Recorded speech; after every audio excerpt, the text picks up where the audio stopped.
La Fundación Caminantes Sin Fronteras trae el segmento educativo Voces de la Conservación de la Biodiversidad en el Pueblo Agua. ¿Sabías que la población de la pava de Orton durante las últimas 3 generaciones ha producido una disminución muy rápida de individuos, debido a las tasas de pérdida de hábitat y a la presión de la caza?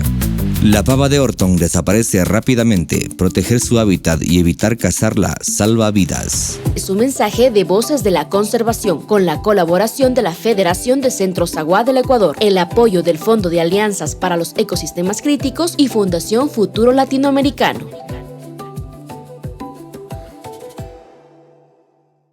Fundación Caminantes Sin Frontera Karamdi Urusa Kamdamisna Pikpara Kuiragin Soshpa Puebla Wagin Pinatkish Kuingwa Wakwal Dusne Kutnya Generación Pun Matkay Kara Mane Punayin Min Katramdi Manasane Panyayel Katram Dawa Kara Awarus Piraga Mindachin Kuingwane Katramdi Anin Min Kuiragin Panyayel Kara Piranin Man An Watuanin Dumakpas Ane Masakainami Pikpara Kuiragui Ñenguaindo Federación de Centros Agua del Ecuador Gaza, Cara que Guaindo Fondo Alianzas para el Ecosistema Críticos, Cara Fundación Futuro Latinoamericano.